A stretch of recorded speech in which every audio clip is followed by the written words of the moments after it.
Yes बच्चे, हमने अभी तक जो क्लास की थी उस क्लास के अंदर हमने ये किया था, पूरा बैंकिंग का चैप्टर हमारा हो गया था। आज की क्लास में मैं बैंकिंग की रिवीजन ले रही हूँ। Banking revision in the sense कि पूरा का पूरा जो चैप्टर है एक बार फिर से मैं आपको रिवाइज करवा रही हूँ, ठीक है। जिन बच्चों ने नहीं ली ये क्लास उनके लिए बेनिफिशियल है आज का लेक्चर। सबसे पहली बात, बैंकिंग होती क्या है? बैंकिंग आप सबको पता है क्या होता है? आप लोग बताएंगे क्या है बैंकिंग बच्चे? फटाफट से बताएंगे बैंकिंग में क्या होता है। यस यशिका आप बताइए। मैम जब भी बैंक किसी को कुछ भी कोई भी ट्रांजैक्शन करता है, वो सारी ट्रांजैक्शंस बैंकिंग में आती हैं, चाहे वो किसी को लोन देना है, चाहे आरबीआई से वो लोन लेता है, या फिर कोई भी बैंक इन्वेस्टमेंट करता है, या कोई भी मनी मॉनेटरी ट्रांजैक्शन जो बैंक करता है, वो सब बैंकिंग कंपनी से रिलेटेड होती है। देखिए, बैंक जब भी कोई ट्रांजेक्शन करता है, बैंक को अपनी बुक्स में भी कुछ लिखना होता है और कस्टमर की आपको भी एक पासबुक मिलती है, उसमें भी एंट्रीज होती है। तो बैंक बैंक अपनी अकाउंट्स कैसे तैयार करता है, बैंक अपने पीएनएल और बीएस कैसे बनाएगा, ये मैंने आपको बताया था। बैंक जब अपनी पीएनएल बनाएगा तो वो कितने शेड्यूल्स को फॉलो करेगा, फटाफट से बताइए। कितने शेड्यूल फॉलो करेगा बैंक जब अपनी पीएनएल बनाएगा तो? मैम 4, 13, 14, 15, 16। यस, 4 शेड्यूल्स को फॉलो करेगा। और बैंक का जो पीएनएल अकाउंट है वो कैसे बनेगा, किस शेप में बनेगा? बैंकिंग कंपनीज का जो पीएनएल अकाउंट है बच्चे, वो किस शेप में बनेगा? फटाफट बताओ बेटा, किस शेप में बनेगा? हॉरिजॉन्टल, वर्टिकल, किस शेप में रहता है? Vertical ma'am. वर्टिकल। इसमें क्या वर्टिकल शेप में हम लोग क्या बनाएंगे? सबसे पहले हमारी जब पीएनएल बनती है सबसे पहले ऊपर क्या लिखते हैं हम लोग? इनकम, ठीक है। शुरुआत में लिखा जाता है न्यू रिवाइज जो परफॉर्मा है पीएनएल का, बैंकिंग कंपनीज का, profit and loss account for the year ending, जो भी जिस भी डेट का हमने बनाना है, राइट। इसके अंदर हम लोग जब परफॉर्मा बनाएंगे तो इसके अंदर हम लोग 4 कॉलम बनाएंगे। फर्स्ट में पार्टिकुलर्स आएगा जिसमें हमारी 2 हेड चलेंगी, एक इनकम, दूसरा एक्सपेंडिचर। इनकम में से एक्सपेंडिचर को हम माइनस कर देंगे तो जो आएगा वो हमारा पीएनएल का बैलेंस आएगा। इसके बाद एप्रोप्रिएशन में हम जाएंगे। एप्रोप्रिएशन के अंदर जो भी हम रिजर्व में ट्रांसफर करते हैं वो रिजर्व का ट्रांसफर लिखा जाएगा। जनरल रिजर्व में ट्रांसफर करते हैं या कोई बैलेंस कैरी फॉरवर्ड आता है बीएस का, वो यहाँ पर लिखा जाता है। जैसे कि हमने कंटीजेंट लाइबिलिटीज का यहाँ पर प्रोविजन का जो बैलेंस है वो हमने यहाँ पर लिखा था, ठीक है। इनकम के अंदर कौन कौन से शेड्यूल्स आएंगे? 2 शेड्यूल आएंगे इनकम के अंदर। कौन कौन से schedule? Schedule number 13 and schedule number 14। In schedule number 13 किससे रिलेट करता है? शेड्यूल नंबर 13 बताइए बच्चे, किससे रिलेट करता है? Interest, income, interest earn ma'am. Interest, yes yes, interest earn. Interest earn कौन सी आइटम्स में क्या आएगा इसमें बताइए? शेड्यूल नंबर 13 में क्या आएगा? हिमांशी क्या खा रहे हो?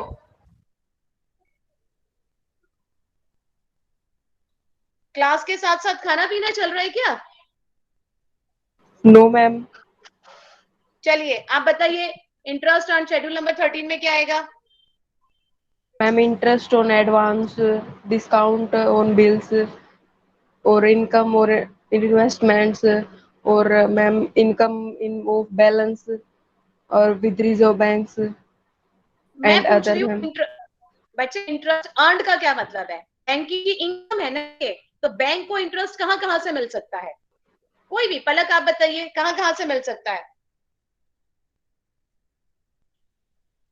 अगर आपने कोई इन्वेस्टमेंट पे इनकम ली है तो वो कहां जाएगी? शेड्यूल 13 में या 14 में? इंटरेस्ट ऑन इनकम 13 में मैम। 13 में मैम। मैंने उल्टा बोल दिया, मैं बोल रही हूँ इनकम ऑन इन्वेस्टमेंट। अगर इन्वेस्टमेंट की कोई इनकम है तो वो कहां जाएगी? 13 में जाएगी। Yes ma'am. यस। इसके बाद कोई भी इनकम होती है रिगार्डिंग आपकी इंटरेस्ट, वो सारी की सारी इनकम कहाँ जाएगी बच्चे? इंटरेस्ट अर्न बैंक की अगर एडवांसेस पर या इन्वेस्टमेंट पर या आरबीआई के पास बैंक ने कोई पैसा जमा करवाया उसके ऊपर कोई भी इंटरेस्ट की इनकम होती है तो वो हम कहाँ डालते हैं? शेड्यूल नंबर 13 में। शेड्यूल नंबर 14 में क्या जाएगा बच्चे? Other income. Other income. Other income किससे रिलेट करती है? कौन मैम कौन सी जैसे अदर इनकम बताइए? जैसे कि कोई एसेट सेल किया है तो उस पे प्रॉफिट हो गया या फिर लॉस हो गया तो उसको प्रॉफिट में से लेस कर देते हैं। Very good. और कोई? और मैम रिवैल्यूएशन पे कोई भी हमें प्रॉफिट या लॉस हुआ है किसी भी चीज पे, या फिर जो हाँ, हमें डिविडेंड के थ्रू कोई भी इनकम मिली है। ओके, कोई कमीशन या यस। यानी कि हमने अगर इंटरेस्ट के अलावा कोई भी कमीशन किसी भी तरीके की, यानी कि एसेट्स को रिवैल्यूएट करने में हमारा कोई प्रॉफिट आ गया है, तो वो सारी की सारी इनकम हमारी कहाँ जाएगी? Other income head schedule number 14 के अंदर। अब आती है बच्चे, ये दोनों तो इनकम के अंदर शेड्यूल आ गए। पीएनएल के अंदर बाकी जो और 15 नंबर और 16 नंबर शेड्यूल है वो किससे रिलेटेड है? एक्सपेंडिचर से। 15 नंबर शेड्यूल में क्या जाएगा बच्चे? 15 शेड्यूल में इंटरेस्ट, हम डिपॉजिट, यस, इंटरेस्ट अगर डिपॉजिट पे इंटरेस्ट एक्सपेंडेड, यस। आपने कमाया जो इंटरेस्ट वो तो शेड्यूल नंबर 13 में डाल देंगे, लेकिन अगर आप इंटरेस्ट दे रहे हैं, आपकी जो बैंकिंग ऑर्गेनाइजेशन है वो अदर्स को इंटरेस्ट पे कर रही है, तो वो कहा जाएगा बच्चे इंटरेस्ट एक्सपेंडेड शेड्यूल नंबर 15 में। डिपॉजिट पे इंटरेस्ट दिया, रिजर्व बैंक के पास अगर आपने रिजर्व बैंक का आपके पास कोई पैसा जमा है उस पर आप इंटरेस्ट दे रहे हो, अगर आपने कोई लोन लिया है उस पर इंटरेस्ट दे रहे हो, तो वो किसमें जाएगा? शेड्यूल नंबर 15 में। एंड शेड्यूल नंबर 16 किससे रिलेटेड है बच्चे? Operating operating Yes, schedule number 16 is related to operating expenses. Operating expenses business को चलाने के लिए, यानी कि बैंकिंग कंपनी को चलाने के लिए जो भी आप खर्च करते हैं वो शेड्यूल नंबर 16 में आएंगे। जैसे कि मान लीजिए आपने स्टेशनरी पेमेंट, यस, मान लीजिए आपने किसी तरीके से कोई स्टेशनरी पे खर्च कर दिया है, एडवर्टीजमेंट एंड पब्लिसिटी पे खर्च कर दिया है, डेप्रिसिएशन ऑन बैंक प्रॉपर्टी लग रहा है आपका, कोई डायरेक्टर की फीस है, ऑडिटर की फीस है, लो चार्जेस है, पोस्टेज टेलीफोन है, रिपेयर मेंटेनेंस की चार्जेस है, इस तरीके के, या अदर कोई एक्सपेंडिचर आपकी कंपनी ऑपरेटिंग के रिगार्डिंग कर रही है, या आपका इंश्योरेंस का चार्जेस है, रेंट है, टैक्सीज है, तो वो सारे, या payment to and provision for employees, अगर आपने किसी एम्प्लॉय को पेमेंट किया है उसके लिए कोई प्रोविजन बनाया है, तो वो सारे के सारे एक्सपेंडिचर कहाँ जाएंगे? किसमें जाएंगे? शेड्यूल नंबर 16 में, in the on the head operating expenses में। तो यहाँ आपका पीएनएल का अकाउंट जो है, पीएनएल अकाउंट जब बनाएंगे तो आपके बेसिकली 4 शेड्यूल से मिलके बनेगा ये। पहले 13-14 इनकम से रिलेट करते हैं, 15-16 जो शेड्यूल है वो आपके एक्सपेंडिचर से रिलेट करते हैं। जब आप इनकम में से एक्सपेंडिचर को लेस कर दोगे तो क्या आ जाएगा बच्चे? आपका उस साल का प्रॉफिट। उस प्रॉफिट में से आप क्या बनाएंगे फिर? रिजर्व। मैंने आपको बताया था स्ट्रेचुरी रिजर्व कितना परसेंट बनेगा? 25%। 25%। वेरी गुड, बिल्कुल। क्वेश्चन में अगर कहेगा जनरल रिजर्व बनाओ या कहीं और आपने बैलेंस ट्रांसफर करना है, तो आप पीएनएल के ये इस हेड के, एप्रोप्रिएशन हेड के अंडर बनाएंगे। यहाँ आपका पीएनएल एंड उससे रिलेटेड चारों शेड्यूल खत्म होते हैं। इसके बाद आता है बच्चे आपका बीएस। बीएस में कितने शेड्यूल बनेंगे? 12 12 शेड्यूल बनेंगे। बीएस के अंदर जो 12 शेड्यूल बनेंगे उसमें पहले 5 शेड्यूल किससे रिलेटेड है? लायबिलिटी। उसके बाद 6 टू आगे जो 11 शेड्यूल है वो किससे रिलेटेड है? एसेट्स। यस। अब 1 बाय 1 हम हर एक शेड्यूल को करेंगे। सबसे पहले शेड्यूल नंबर 1, बीएस से रिलेटेड जो शेड्यूल नंबर 1 है वो किससे रिलेटेड है बच्चों? कैपिटल से। कैपिटल से रिलेटेड है। कैपिटल कौन सी? सिर्फ सब्सक्राइब लिखेंगे, सिर्फ ऑथराइज लिखेंगे, या सारी कैपिटल लिखेंगे? यहाँ पे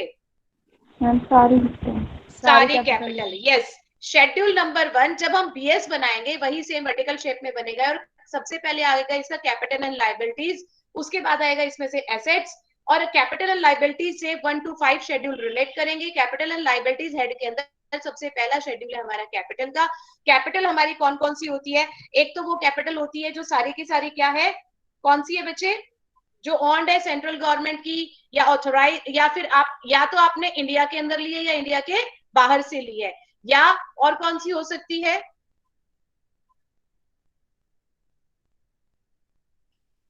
और कौन सी हो सकती है? Authorise, issued in, yes, authorise, issued, subscribed, called up, सारी की सारी कैपिटल रिलेट करती है जो कैपिटल से, वो सारी की सारी किसमें आएगी? शेड्यूल नंबर 1 में आएगी। शेड्यूल नंबर 2 ये भी लायबिलिटी से रिलेटेड है। इसमें क्या आएगा बच्चे शेड्यूल नंबर 2 में? Reserve and surplus. Yes, reserve and surplus. सबसे पहला कौन सा रिजर्व बनेगा? Statutory reserve.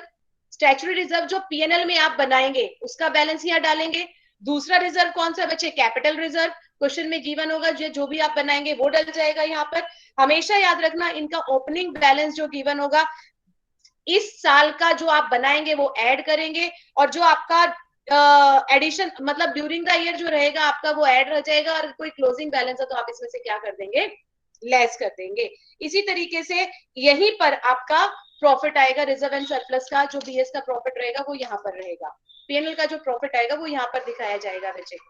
तो यहाँ पर क्या क्या दिखाएंगे आप लोग? सबसे पहला तो स्टैच्यूटरी रिजर्व, कैपिटल रिजर्व, या कोई सिक्योरिटी प्रीमियम का रिजर्व है, या आपका जो पीएनएल का प्रॉफिट का बैलेंस आ रहा है, पीएनएल का आपने बनाई उसमें आपका पीएनएल का जो बैलेंस आया है वो आप यही रिजर्व एंड सरप्लस में दिखाएंगे। इसके बाद जो है शेड्यूल नंबर 3। शेड्यूल नंबर 3 किससे रिलेटेड है? डिपॉजिट्स। यस, डिपॉजिट कौन सी? डिमांड डिपॉजिट, बैंक के या कोई टर्म डिमांड डिपॉजिट। ओके। दूसरा हो गया बच्चे आपका टर्म डिपॉजिट, तीसरा सेविंग बैंक डिपॉजिट। कोई भी डिपॉजिट होगी वो इन्हीं हेड के अंदर ही लिखी जाएगी, आप अपना कोई भी नाम नहीं दे सकते। हमने क्वेश्चन में भी किया था, अगर कोई डिपॉजिट पब्लिक ने बैंक के पास करवा रखी है तो हम उसको क्या नाम देंगे? अगर कहीं किसी भी बैंक के अंदर से है, कहीं और से भी आई है, तो उसे हम क्या नाम देंगे? Demand deposit. मान लो एक्स ने बैंक में 10 करोड़ रुपए जमा करवाए तो वो क्या है? डिमांड डिपॉजिट है। आगे समझ में? इसके बाद सेविंग बैंक डिपॉजिट हो गई, टर्म डिपॉजिट हो गई, वो सारे के सारे इसमें ऐड हो जाएंगी। बैंक में जितना भी पब्लिक से या अदर बैंक से पैसा डिपॉजिट होता है वो इसी शेड्यूल नंबर 3 में जाता है। शेड्यूल नंबर 4 किससे रिलेटेड होता है बच्चे? बोरोइंग। बोरोइंग। बोरोइंग किसका? किसने बोरोइंग किया? मैम बैंक में जो बोरो कर रहा है। इंस्टीट्यूट या एजेंट। यस, बैंक क्या कर रहा है? बोरोइंग कर रहा है। बैंक कहाँ से बोरोइंग कर रहा है? मैम आरबीआई से, outside of India. Yes, bank कहीं से भी बोरो कर रहा है, आउटसाइड इंडिया कहीं से भी बोरो कर रहा है, वो सारी की सारी बोरोइंग कहाँ आएगी? इसी हेड के अंदर आएंगी बच्चे। अब जो बैंक जो भी बोरोइंग कर रहा है, बैंक ने जो बोरोइंग करी वो बैंक की क्या बन जाएगी? लाइबिलिटी। बैंक ने चाहे इंडिया से की, आरबीआई से की, या अदर इंस्टीट्यूट से की, वो सारी की सारी बोरोइंग आपके शेड्यूल नंबर 4 में जाएगी। जस्ट सपोज दैट बैंक के पास क्राइसिस था, बैंक को पैसे की जरूरत थी, बैंक ने क्या किया? आरबीआई से पैसा उधार ले लिया, तो जो पैसा बैंक ने उधार लिया वो कहाँ जाएगा? आपका बोरोइंग के अंदर जाएगा। अब आता है बच्चे शेड्यूल नंबर 5। शेड्यूल नंबर 5 किससे रिलेट करता है? Provision. Other liabilities and provision. Other liabilities and provisions. Other liabilities and provisions कौन कौन से? अगर आपने कोई क्या दिया है, कौन कौन से अदर लाइबिलिटीज एंड प्रोविजंस में क्या क्या आएगा? Bill payable, accrued income, suppose yes, अगर कोई इंटरेस्ट एक्रूड है, यस, अगर कोई इंटरेस्ट एक्रूड है, कोई बिल पे करना है, यस, कोई इंटरेस्ट एक्रूड है, तो वो सारी की सारी किस में आ जाएगी? अदर लाइबिलिटीज एंड प्रोविजंस के अंदर आ जाएगी। यहाँ पर आपके लाइबिलिटी से रिलेटेड, कैपिटल एंड लाइबिलिटी से रिलेटेड शेड्यूल खत्म होते हैं। इसके बाद 6 शेड्यूल नंबर 6 से जो स्टार्ट होगा वो किससे रिलेट करेगा? एसेट से। एसेट में सबसे पहले क्या आती है बच्चे? कैश। सबसे पहले क्या आती है? Cash. Cash and balances with RBI, यानी कि बैंक के अंदर जो कैश जमा है वो, और बैंक का आरबीआई में जो पैसा जमा है वो सारा का सारा इसी हेड के अंदर आएगा। क्या नाम है इस हेड का? Cash and balances with RBI. यानी कि जो बैंक में कैश पैसा है बैंक के पास, एक तो वो, और बाकी किसी भी फॉर्म में बैंक ने आरबीआई के पास जो पैसा जमा करवा रखा है वो दोनों पैसे कहाँ जाएंगे?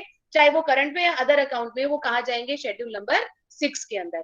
इसके बाद आता है बच्चे शेड्यूल नंबर 7। शेड्यूल नंबर 7 में क्या जाएगा? Balances with banks and short notice. Money at call short notice. बच्चे शेड्यूल के नाम से ही पता चल रहा है, बैलेंसेस विद बैंक, बैंक का अदर बैंक के पास अगर कोई पैसा है, ठीक है।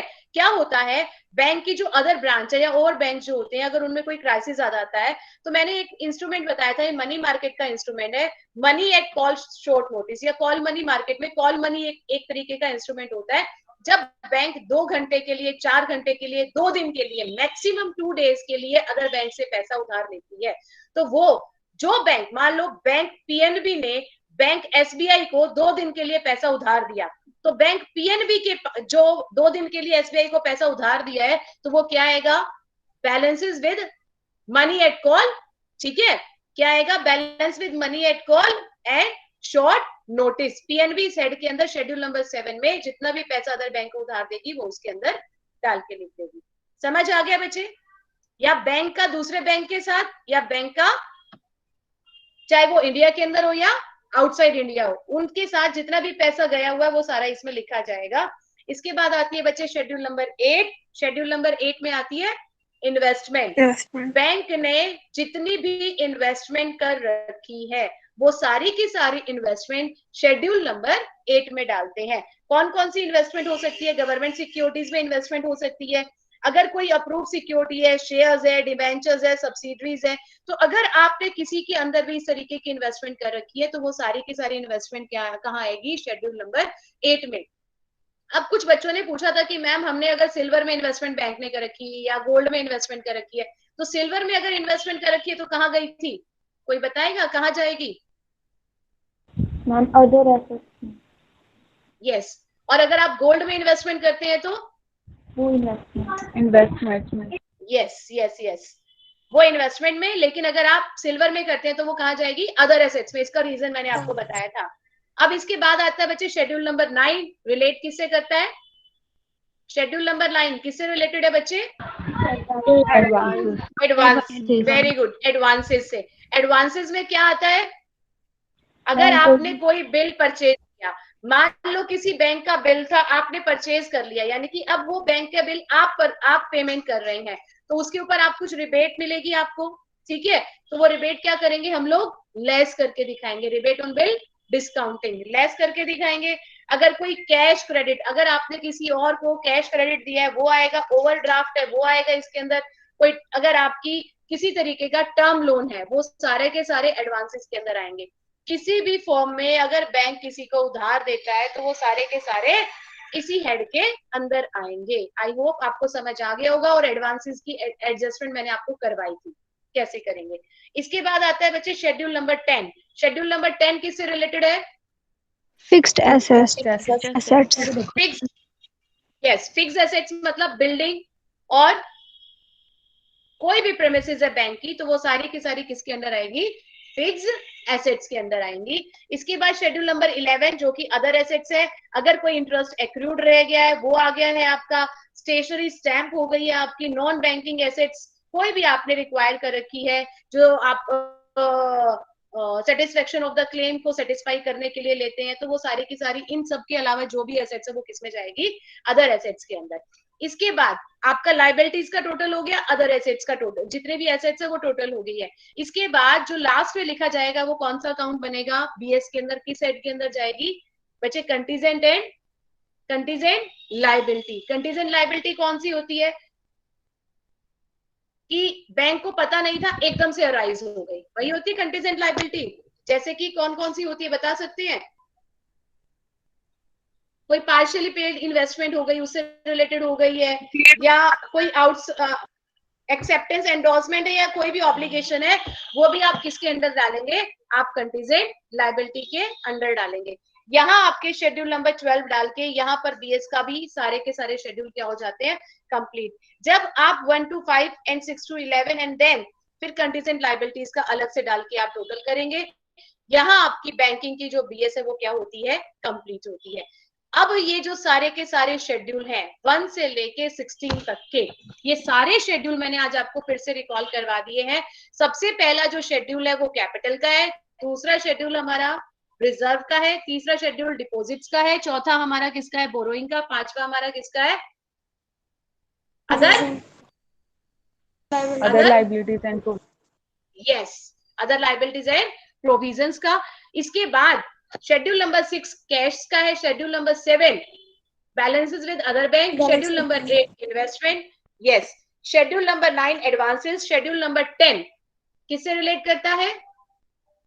Fixed fixed asset, yes, and schedule number 11 other Other asset.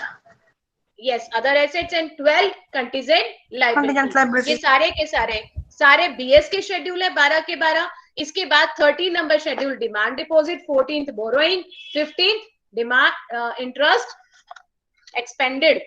Interest income तो हमारा शेड्यूल नंबर किस में आ जाएगा 13 में, एक्सपेंडेड किस में आएगा 15 में, एंड 16 में किससे रिलेटेड करेगा ऑपरेटिंग एक्सपेंसेस। ये सारे के सारे 13 से लेके 16 किसके शेड्यूल है, पीएनएल के शेड्यूल है। और इन सबको जब हम लोग सबका टोटल करके शेड्यूल्स का टोटल करके हम पीएनएल एंड बीएस अकाउंट के अंदर डाल देंगे, फिर जो आएगा बीएस पीएनएल का निकल के जो बैलेंस आएगा वो रिजर्व एंड सरप्लस में जाएगा और कंटीजेंट लायबिलिटीज का अलग से हेड बना के हम वहां पर अमाउंट डालेंगे। आई थिंक आपको ये सारे के सारे शेड्यूल याद हो गए होंगे। स्टैट्यूटरी रिजर्व में 25% का बैलेंस बना के डालेंगे हम लोग। एक और टॉपिक है इसके अंदर, वो है एनपीए का, नॉन परफॉर्मिंग एसेट्स। जब बैंक को ये लगता है कि मेरी एसेट्स में मिलने वाला इंटरेस्ट या प्रिंसिपल अमाउंट मुझे नहीं मिल रहा है, तो वो किस एसेट को किस हेड के अंदर डालेगा, वो नॉन परफॉर्मिंग एसेट्स के अंदर आएगी, जो 4 तरीके की होती है। कौन कौन सी? एक तो स्टैंडर्ड, दूसरी सब स्टैंडर्ड, तीसरी डाउटफुल और चौथी लॉस। स्टैंडर्ड एसेट्स पे कितने कितने परसेंट से प्रोविजन बनता है और कौन सा बनता है मैंने बताया है। सब स्टैंडर्ड पे भी, डाउटफुल पे भी, और लॉस पे 100% की रेट से क्या बनेगा, प्रोविजन बनेगा। ये भी बच्चे मैंने आपको बताया था, जो डाउटफुल एसेट्स होती है उस पे कितने परसेंट से, 25, 40 और 100 यही बनता है। जो सिक्योर्ड है उस पे 25%, जो अनसिक्योर्ड है उस पे 40%, और जिसपे 3 साल से ऊपर का, यानी कि 3 साल से ऊपर का टाइम पीरियड हो गया, तो उस पे कितने परसेंट का प्रोविजन बनेगा, 100% का। समझ आ गया है सबको? समझ आ गया है गर्ल्स? Yes ma'am. सारे के सारे शेड्यूल याद, मुझे भी याद हो गए, आप लोगों को भी याद हो गए होंगे, सारे शेड्यूल हो गए ना याद? अब इसी ओके, इस टॉपिक का वाइवा लेंगे बच्चे हम लोग कंप्लीट।